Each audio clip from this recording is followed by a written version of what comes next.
Good morning. This is John from the Springs Mennonite Church.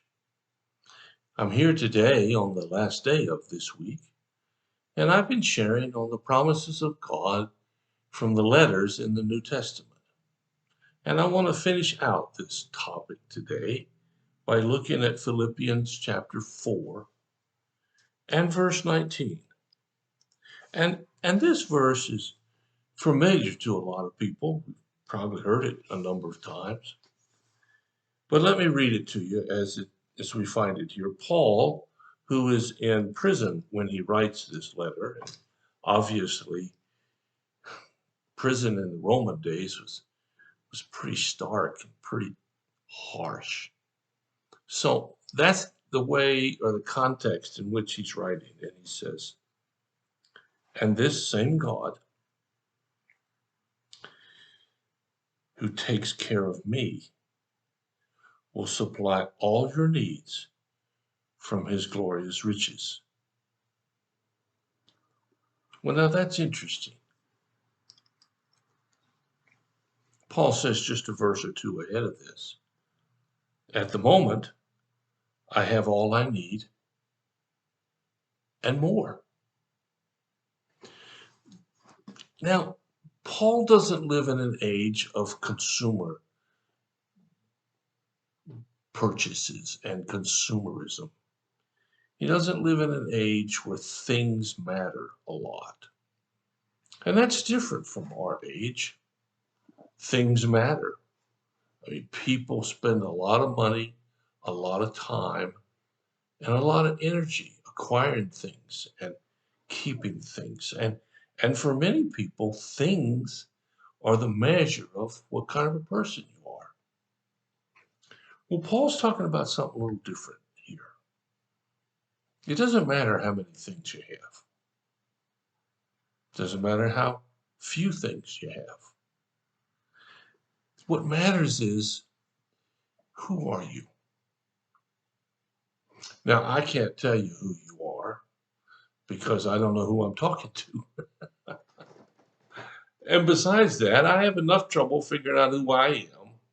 I can't very well spend much energy figuring out somebody else. But Paul says, and the same God who takes care of me, the same God who provides for Paul while he's in prison, that same God, he says, will supply all your needs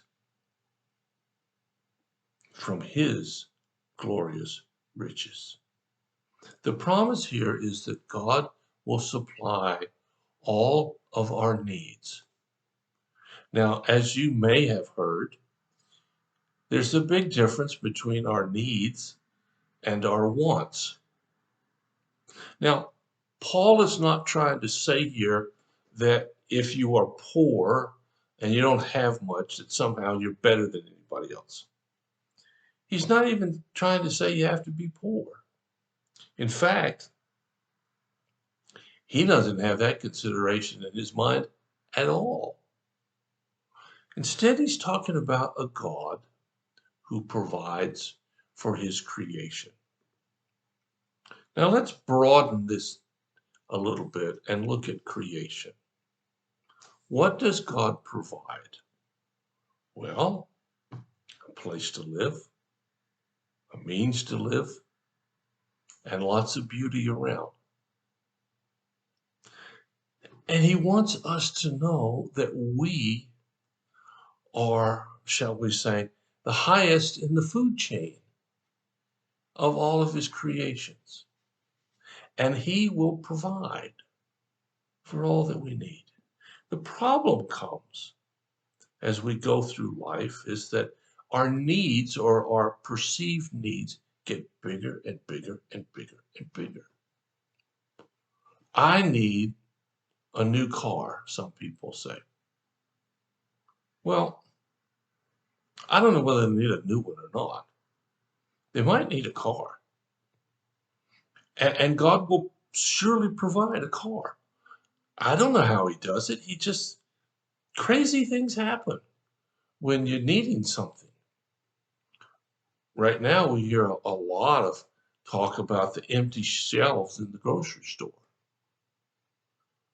And we're offended because we don't have unlimited choices at the grocery store.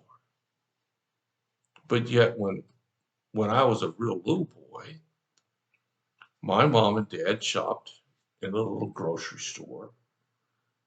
It probably, oh, I don't know, wasn't even 600 square feet.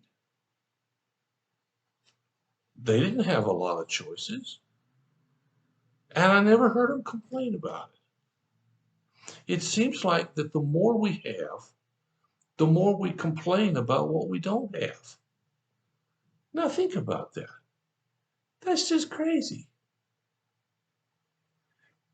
The more we have should be more satisfying. The more we're able to obtain should increase our joy and our thankfulness. But it often doesn't seem to do that. And God is concerned about you. His promise here is to make sure that whatever you need, you'll get. But He's looking at it from the standpoint of His perspective. Now, what I need today is all I know about. But God knows what I need today, tomorrow, the next day, next month, next year, 5 years from now. God knows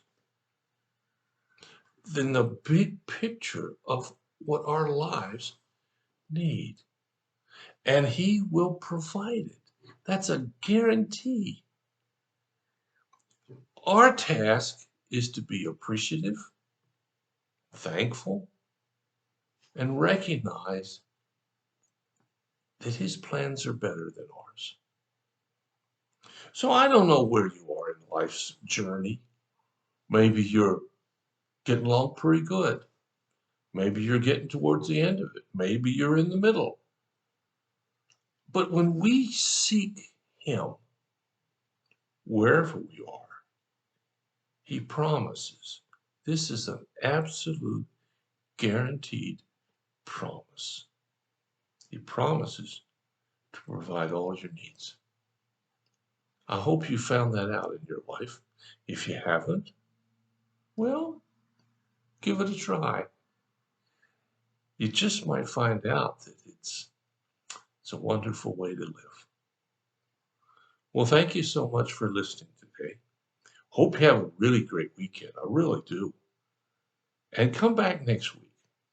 I want to talk about God's promises from the Gospels.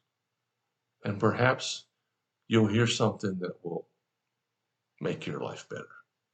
If you have a need or a concern, let us know.